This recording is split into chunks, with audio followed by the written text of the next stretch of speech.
하여 바울과 같이 다니는 마게도냐 사람 가이오와 아리스다고를 잡아가지고 일제히 연극장으로 달려 들어가는지라.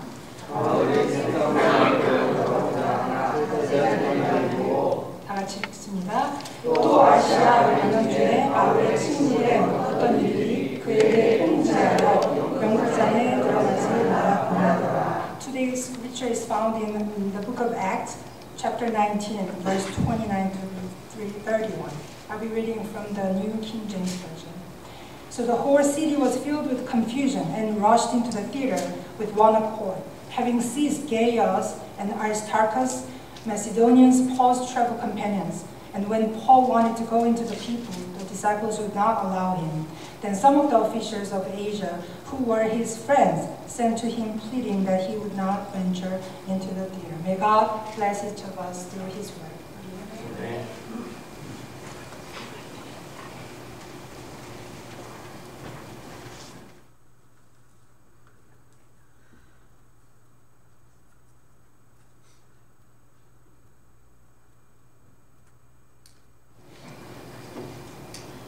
여러분 독수리 자주 볼 수는 없지만 독수리 아시죠? 하늘을 높이 날며 하늘의 왕으로 군림하는 독수리를 다들 아실 것입니다. 독수리의 평균 수명이 70년 정도 된다고 해요. 그러니까 독수리가 늙으면 깃털이 약해지고 날개가 빠르고 높이 날 수 없게 됩니다. 그로 인해 약해지고 결국 죽을 수밖에 없는 것이죠. 그래서 독수리는 40년 정도 살고 나면 산속 외딴 곳으로 물러가 자신의 약해진 깃털을 뽑고 부리와 발톱을 바위에 부딪혀 부러뜨립니다. 아주 피가 나고 고통스러운 과정이죠. 그러나 새 깃털, 새 부리, 새 발톱이 자랄 때까지 숨어 지내다가 다시 나와서 남은 30여 년을 이전보다 더 빨리, 더 높이 나르면서 30년을 살게 됩니다. 나이를 먹으면서 알게 되는 패턴이 있어요. 나이를 먹으면 경험도 많아지고 가진 것도 많아지고 사회적 지위가 올라가기도 해서 좀 쉬워지는 것들이 있어요. 예전에 어려웠는데 이제는 조금 더 많이 해보고 많이 알아서 예전보다 좀 더 수월하고 쉽게 넘길 수 있는 것들이 있는 거예요. 근데 그렇게 내가 높아지고 내가 커지는 만큼 내가 만나는 또 다른 문제들도 커진다라는 패턴이 있더라고요. 일 문제, 돈 문제, 건강 문제, 가족 문제, 직장 문제, 찾아오는 문제들이 내가 커진 만큼, 내가 자란 만큼, 내가 성장한 만큼 똑같이 커져요. 그런 패턴이 삶에 있더라고요. 저는 여러분들이 지금보다 더 성장하기를 바라고 원합니다. 그런데 여러분이 지금보다 더 성장한 만큼 성장하게 됐다면 받게 되는 삶의 저항들도 굉장히 커질 거예요. 전 여러분들이 지금보다 더 큰 일을 하기를 원하는데 그렇게 큰 일을 맡게 되면 여러분이 만나게 되는 삶의 어려움도 분명히 커질 것이라는 거죠. 그게 어쩔 수 없는 삶의 패턴이에요. 그때 우리가 해야 하는 게 있어요. 뾰족해지는 거예요. 새는 앞으로 날아갈수록 공기의 저항을 받을 수밖에 없어요. 그래서 공기의 저항을 이기려고 더 힘을 주면 공기의 저항도 똑같이 커져요. 그러면 새만 지치게 되는 것이에요. 이때 방법은 뾰족해지는 거예요. 부리를 이용해서 가장 앞쪽에 있는 부리를 보면 정말 뾰족하지. 그 뾰족함으로 저항을 뚫어요. 앞에서 오는 그 바람의 저항을 뚫면서 그렇게 나아가는 거예요. 뾰족함이라는 것은 본질 하나에만 집중하는 것이에요. 돋보기로 빛 모으는 거 다들 해보셨죠? 어렸을 때 까만 종이 갖다 놓고 돋보기 갖다가 쫙 어느 순간에 점이 작아지면 그게 모아져서 불이 나게 됩니다. 그래서 구멍이 뚫려요. 산만하게 여기저기 보는 게 아니라 이것저것 생각하는 것이 아니라 본질 하나에만 집중하는 거예요. 그 돋보기가 종이 한 군데를 집중해서 비추듯이. 이게 뾰족함이에요. 스바냐 3장 17절을 보면 그가 너로 말미암아 기쁨을 이기지 못하시며 너를 잠잠히 사랑하시며 너로 말미암아 즐거이 부르며 기뻐하시리라. 하나님이 지금 우리 때문에 기쁨을 이기지 못하신대요. 우리가 너무 기쁘시대요. 하나님이 뭐 때문에 이렇게 기뻐하실까요? 스바냐 3장 10절에 나와서 내가 흩은 자의 딸이 구스강 건너편에서부터 예물을 가지고 와서 내게 바칠지라. 흩어진 주님의 자녀들이 모이고 있어요. 하나님을 향해서 모이고 있대요. 모여서 뭘 했냐 하면 스바냐 3장 9절에 그들이 다 여호와의 이름을 부르며 한 가지로 나를 섬기게 하리니. 마음을 모아서 뾰족해져서 하나님을 섬긴대요. 하나님이 기뻐하시는 모습은 뭐냐면 우리의 뾰족해진 모습입니다. 본질 하나에만 집중하는 것. 내 생각, 내 행동, 내 삶, 내 일, 내 기도가 하나님께 기쁨을 드리는 일들이 되어야 한다는 거예요. 우리가 불안하든 평안하든 내가 뭘 하고 있든 뭘 하고 있지 않든 내가 고난이 있든 고난이 없든 어떤 상황이든 언제나 하나님을 기쁘게 해주기 위해서 내가 하나님께 기쁨 되기 위해서 살아야 된다는 것이에요. 우리의 삶의 본질은 하나님을 기쁘시게 하는 삶이 되어야만 합니다. 왜냐하면 우리를 만드신 이유가 하나님이 기쁘시려고 만드신 거예요. 우리의 삶이, 우리의 생각이, 우리의 마음이, 우리의 행동이 하나님께 기쁨이 되지 못하고 있다면 우리는 본질대로 살고 있는 게 아니에요. 목적대로 살고 있는 게 아니에요. 우리는 계속해서 점검해 봐야 합니다. 내 생각이, 내 일이, 내 소망이, 내 기도가, 교회 안에서의 내 헌신이 하나님께 기쁨이 되고 있는가? 내가 기쁘려고 하고 있는가? 하나님께 기쁨 되기 위해서 말씀에 합당한 삶을 살고 있고 온유와 사랑과 자기의 삶을 살고 있는가? 우리는 계속해서 점검해 봐야 할 것입니다. 오늘 말씀에 보니까 엄청난 소동이 일어났어요. 바울이 에베소에서 열심히 말씀도 전하고 열심히 병자도 고쳤어요. 그래서 수많은 사람들이 하나님을 믿게 됐습니다. 그런데 그만큼 큰 저항이 일어난 거예요. 바울이 복음 전하는 게 싫은 사람들이 바울을 극장으로 몰아가지고 바울을 위협하고 협박하고 미워하고 어렵게 했어요. 바울은 계속해서 복음을 전할 때마다 저항을 만나는데 그때마다 바울이 했던 건 뾰족해지는 거예요. 오늘 말씀에 바울이 뭘 했냐면 바울이 백성 가운데로 들어가고자 하나 제자들이 말이라. 뾰족함이 이렇게 나타났어요. 성난 군중 속으로 바울이 들어가려고 했대요. 들어가서 뭐 하려고 했을까요? 우리 좀 풀어줘. 우리 좀 용서해줘. 나 억울해. 그렇게 빌러 갔을까요? 바울에게는 그 모인 군중들이 이렇게 보였을 거예요. 도시 사람들이 다 모였네. 이런 좋은 기회가 어딨나. 하나님 말씀을 전하자. 내가 저 안으로 들어가야겠다. 그것밖에 안 보이는 거예요. 하나님의 말씀 증거하는 것밖에. 죽어져가는 저 영혼들을 향한 하나님의 사랑밖에 안 보이는 거예요. 그래서 거기를 들어가고 싶었어요. 그렇게 뾰족해졌어요. 바울. 다행히 제자들이 말려서 들어가지 않았어요. 어려움을 만날 때마다 바울은 늘 뾰족해졌습니다. 누명 때문에 억울하게 감옥에 갇히는 일이 있었거든요. 그때 바울이 한 게 뭐냐면 뭐 했을까요? 감옥에서 기도하고 찬양했어요. 풀려나기 위해서 노력한 게 아니에요. 그랬더니 감옥문이 열립니다. 자고 있는데 감옥문이 열린 걸 보고 간수가 무서워 떨며 이렇게 물어보죠. 내가 어떻게 하여야 구원을 얻으리까? 바울이 이 순간 뾰족해지는 거예요. 간수의 질문은 아마도 자신의 현재 상황이 자신을 죽음으로 몰아갈 것이라고 생각하고 물어본 것 같아요. 하나님을 모르는 사람이 다짜고짜 구원에 대해서 언급한단 말이죠. 바울은 이렇게 얘기해요. 내가 지금 이 상황을 모면하고 목숨을 부지하는 것이 중요한 게 아니라 주 예수를 믿으라. 그리하면 너와 네 가족이 구원을 받고 영생을 얻을 것이다. 내 억울함을 좀 풀어주세요. 한 게 아니라 담대하게 주 예수를 믿으라. 그리고 구원받으세요라고 말했어요. 그랬더니 상황이 바뀌게 됩니다. 그 간수가 자기 집으로 데려가서 약도 발라주고 먹을 것도 주고 했죠. 뾰족함으로 바울은 만나는 모든 저항들을 뚫어낸 거예요. 우리는 삶에서 저항들을 만나면 무뎌지는 위기를 만들어요. 하나님을 기쁘시게 해드리는 일에 대한 집중도는 흩어지고 이 저항을 끝내는 데에만 집중을 하게 돼요. 하나님을 향해 있어야, 하나님께 모여 있어야 되는, 하나님을 사랑하고 하나님을 찬양하는 데 모여 있어야 되는 이 마음이 두려움과 걱정과 비난과 미움으로 흩어져 버리는 거예요. 모여있지 않아요.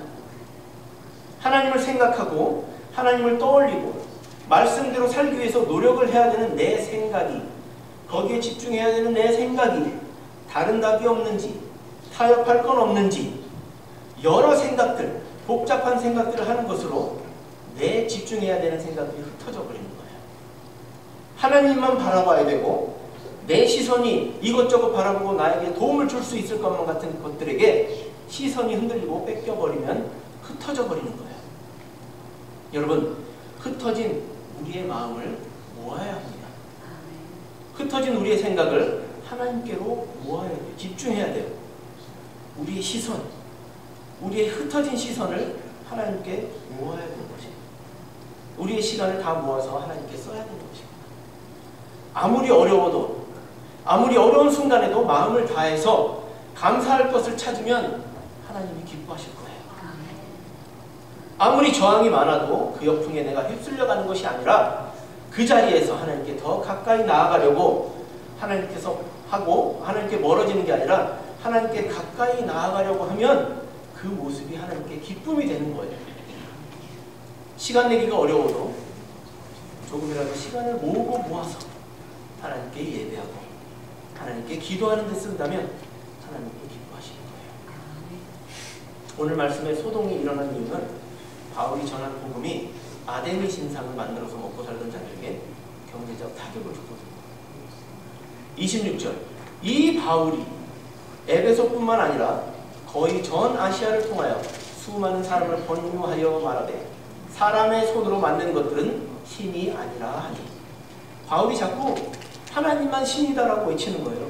사람이 만든 건 신이 아니다, 하나님만 믿어야 된다라고 하니까 이 사람들이 장사가 안 되는 거예요. 그래서 너무나 화가 나서 바울을 극장으로 끌고 그 두 같이 했던 사람들 끌고 가서 바울을 협박했어요. 소동을 일으켰어요. 여러분, 바울의 입장에서 이 사람들은 전도 대상자예요. 그런데 바울이 비난을 받고 있어요. 핍박을 받고 있어요. 그러면 바울은 실패했을까요? 성공했을까요? 실패한 것 같지만 성공한 거예요. 에베소서에서 인기가 많던 아데미 신상을 만든 자들의 먹고 사는 문제까지도 영향을 줄 정도로 바울은 전도했던 거예요. 그만큼 하나님을 믿는 사람이 많아졌기 때문에 그들의 장사가 안 된 거예요. 그 사람들의 먹고 사는 문제까지 영향을 줄 정도로 복음을 받아들인 사람이 많아졌다라는 거죠. 복음이 전해졌기 때문에 이런 어려움이 있는 거예요. 복음이 제대로 전해지지 않았다면 바울이 뭘 하든지 사람들은 상관하지 않았을 거예요. 그래서 이 소동이 언제 일어났냐면요, 21절 말씀에 보면 바울이 마게도냐와 아가야를 거쳐 예루살렘에 가기로 작정하여 이르되 내가 거기 갔다가 후에 로마도 보아야 하리라. 바울의 계획이 있었어요. 여기 에베소에 있다가 마게도냐를 거쳐서 예루살렘도 가고 로마에 가겠다. 이게 바울의 계획이었어요. 그런데 22절에 보니까 디모데와 에라스도 두 사람을 마게도냐로 먼저 보내고 자기는 아시아에 얼마 동안 더 있으니라. 그 계획을 잠시 뒤로 하고 머물러 있었어요. 동료들은 마게도냐로 먼저 보내는 거예요. 바울이 여기 남아있던 이유가 뭐였을까요? 예루살렘하고 로마에 가는 계획을 세워놓고 거기 더 있기로 했대요. 그냥 갔으면 됐을 텐데 왜 여기 더 있기로 했을까요? 바울이 생각했을 때 좀 모자랐던 것 같아요. 조금 더 열심히 하나님 말씀 전해가지고 더 많은 사람들이 하나님 믿었으면 좋겠는데, 그런 열매를 맺어서 하나님께 기쁨을 드렸으면 좋겠는데 내가 좀 부족했나 봐. 며칠만이라도 여기 있어서 하나님 말씀 더 전해야 되겠다. 내가 좀 더 열심히 할 걸. 내가 좀 모자랐나 봐. 더 열심히 했어야 되는데. 아마도 이런 마음이 있었던 것 같아요. 그래서 두 사람만 보내고 자기는 아시아에 계속 며칠 동안 남아있었어요. 그런데 23절을 볼까요? 그때쯤에 이 사람이 남아있기로 결정한, 바울이 남아있기로 한 그때쯤에 이 도로 말미암아 적지 않은 소동이 있었으니, 여러분 바로 그때 소동이 일어난 거예요. 바울이 다른 계획이 있어서 가려고 한 것을 뒤로 하고 여기 에베소에 조금 더 머물기로 했을 그때의 소동이 일어났어요. 바울이 그냥 동료들하고 마게도냐로 갔으면 이 소동이 안 일어났을 거예요. 원래 계획대로. 근데 굳이 여기 남겠다고 해가지고 이 소동이 일어난 거예요. 바울이 그냥 갔으면 안 일어났을 소동인 거예요. 그러면 여러분, 이 소동을 누가 일으켰을까요? 아데미 신상을 만든 자들이 만든 소동일까요? 아니에요. 하나님이 하신 거예요. 하나님은 이 소동으로 바울에게 말하고 싶었던 게 있었던 것 같아요. 바울아, 너 할 만큼 했어. 너 충분해. 잘했어. 너 못한 거 아니야. 이 소동을 좀 봐. 내가 해서 이런 일이 일어난 거야. 내가 잘하지 않았으면 이 소동이 일어나지도 않았어. 이 소동만큼 넌 잘한 거야. 너와 나는 여기에서 성공했어. 너의 할 일은 여기에서 다 끝났으니까 이제 너를 위해서 예비한 다른 자리가 있으니 거기에 나랑 같이 가자. 이렇게 말씀하신 거예요. 그 이후에 바울이 떠납니다. 바울은 내가 모자라다고 생각했는데 하나님은 이 큰 소동을 통해서 바울이 얼마나 많은 전도를 했는지, 그 얼마나 많은 효능으로 인하여 이런 일들이 일어나는지를 바울에게 보여주신 거예요. 우리가 믿음을 지키다가 본질대로 살다가 만나는 현실적인 어려움, 현실적인 고민들, 삶의 저항들을 다 하나님의 메시지를 들고 옵니다. 믿음을 지키느라 고생이 많았구나. 이거 견디느라 진짜 고생이 많았구나. 내가 다 봤다. 내가 다 안다. 견디느라 수고했다. 너의 몫은 여기까지 다 잘했다. 이제 내가 할게. 도와줄게. 라는 하나님의 메시지가 그 고난과 역경 속에 있는 거예요. 하나님의 메시지가 우리가 만나는 저항들, 본질대로 살다가 하나님을 기쁘시게 해드리기 위해서 살다가 만나는 어려움과 저항들과 아픔들 안에서 그 안에 담겨있는 하나님의 절절한 메시지인 거예요. 우리 곁에서 일어난 소동을 하여나요 두려워하지 마십시오. 하나님이 만드시는 소동이에요. 우리를 격려하시기 위해서.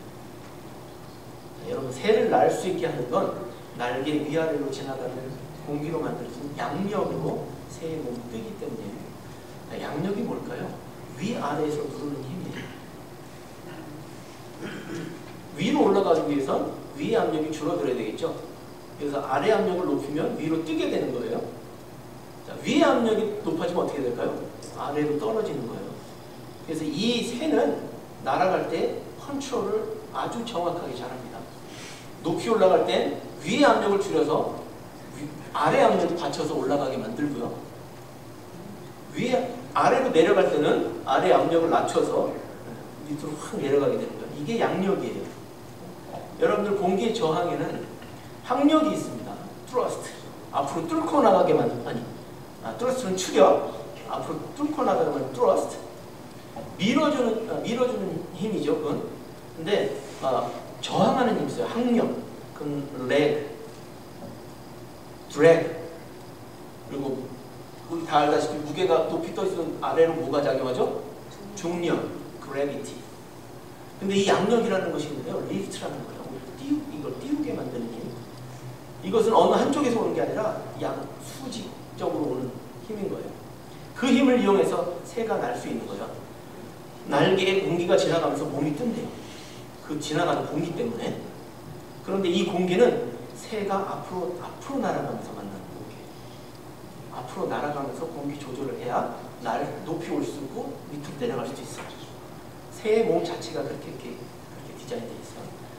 그러니까 새를 앞으로 날아가라고 밀어주는 바람이 아니고 역풍인 거예요. 새가 날아갈 때 밀어주는 순풍이 아닌 거예요. 근데 이 바람을 이용해서 새는 날아요. 이 역풍을 새는 뾰족함으로 뚫고 날개를 펴서 자기가 날아오르는 도구로 만들어요. 우리가 세상을 살면서 하나님을 기쁘시게 해드리다가 만나는 어려움이 있다면 우리도 똑같이 이 뾰족함을 통해서 그것을 뚫고 하나님이 그 저항을 통해서 그 역풍을 통해서 우리가 더 성장하게 하신다는 거죠. 우리가 더 날아오르게 하신다는 거예요. 땅을 기는 애벌레에게 작은 나무까지도 기어갈 때 문제가 되고요. 자갈 돌들도 문제거리예요. 근데 얼마 시간이 지나서 몸에 덮고 있던 그 누에가 벗어지면 나비가 되겠죠?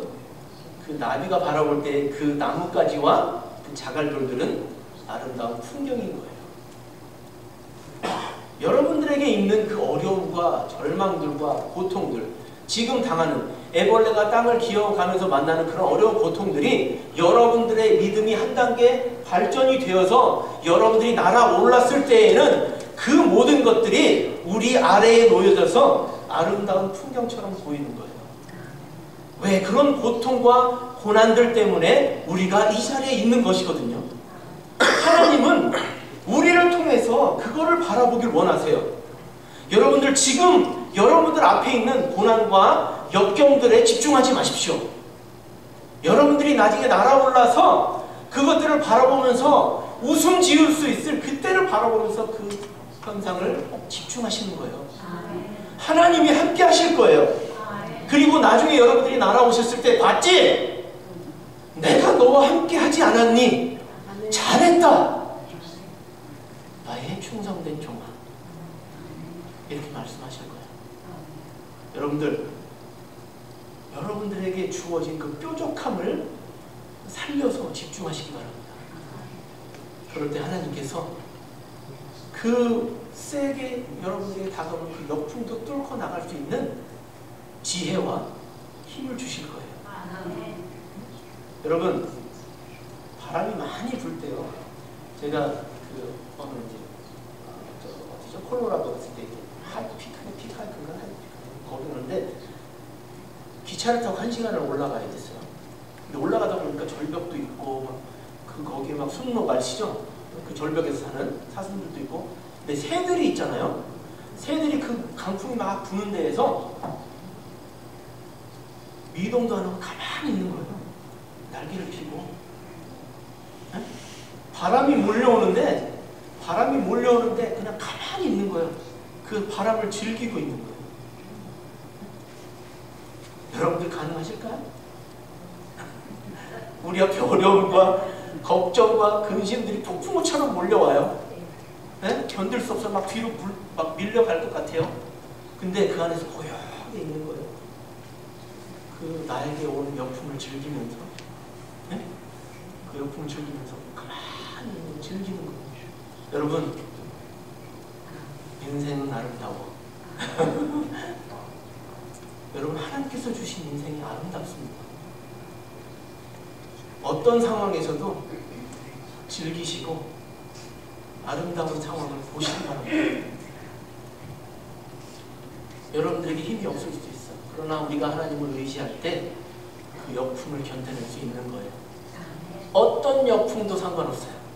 어떤 어려움과 고난도 상관없어요. 왜? 그것보다 더 크신 하나님이 우리에게 있기 때문에. 그 하나님이 우리를 오른손으로 붙잡아 주실 것이고 우리를 잘 걸어갈 수 있도록, 잘 날아갈 수 있도록 하나님이 끝까지 책임져 주실 거예요. 그 뾰족함을 여러분들 간직하시고 끝까지 가지고 가시기 바랍니다. 네, 여러분들 무뎌진 뾰족함은 누가 뾰족하게 해줄 수 있을까요? 옆에 계신 다른 형제 자매들이요. 이런 말씀하세요. 아이론 sharpens iron. 쇠가 쇠를 날카롭게 만드는 거예요. 여러분들 뒤에 와서 에이그 네가 뭘 할 줄 알아 이런 거 하지 마시고요.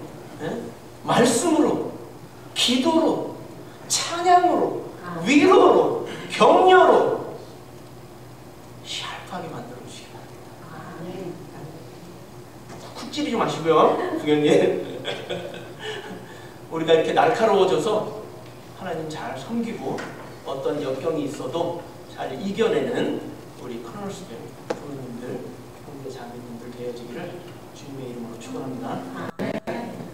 우리 다 함께 기도하실까요? 나에게 뾰족함이 있었나요? 어떤 역경이 몰려와도 내가 그걸 뚫고 나갈 수 있는 어떤 힘이 있었나요? 우리 하나님 앞에 한번 고백해 봅시다. 나에겐 뾰족함이 없을지라도 지금 하나님 나에게 허락해 주시옵소서. 하나님께서 허락해 주시면 허락해 주신 그 뾰족함으로 제가 이 어려움을 겪어나가겠습니다. 하나님께 간구하세요. 하나님 들어주실 거예요. 여러분 원하시면 여기 자비석 있습니다. 나오셔서 하나님 앞에 무릎 꿇고 기도하세요. 하나님이 들으시고 응답해 주실 거예요. 우리 잠시 묵상으로 소리내서 기도하고 싶은 분들은 함께 기도하겠습니다.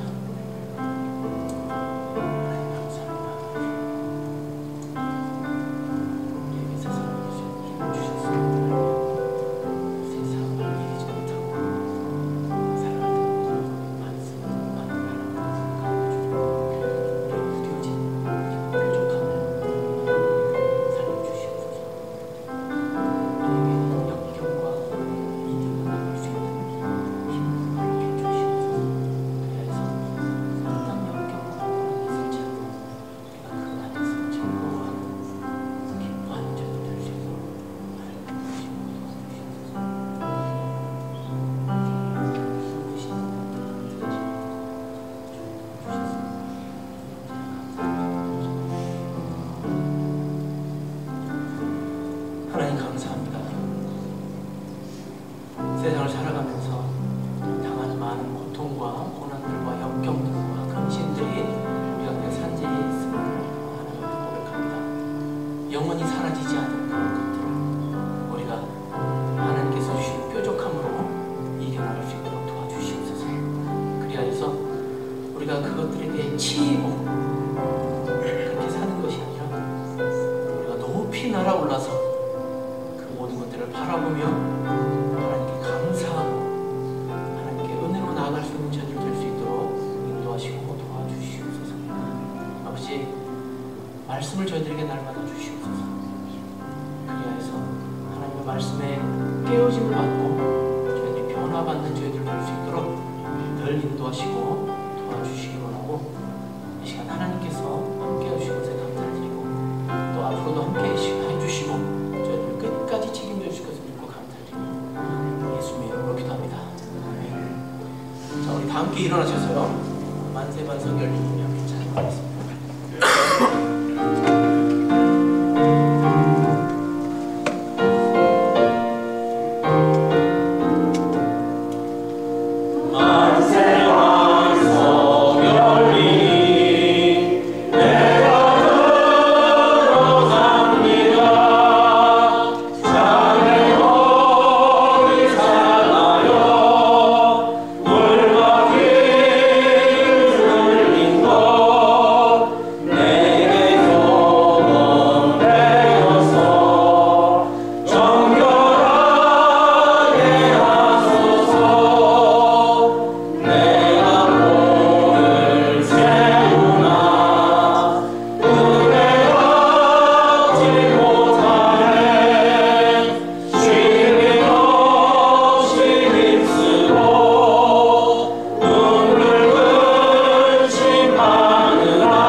성령님의 교제에 교통하시고 감화 감동하시니 오늘 예배를 통해서 우리의 뾰족함이 무뎌지지 않도록 늘 하나님께 가까이 나가고 모든 역경과 어려움과 고난들을 이 뾰족함으로 이겨나가기를 원하는, 그래서 우리의 당한 모든 것들을 하나님의 품 안에서 즐길 수 있는 그런 성도가 되기를 원하는 모든 군우님들과 형제 자매님들 머리 위에 이제로부터 영원토록 함께 하시기를 주님의 이름으로 축원하옵나이다. 아멘.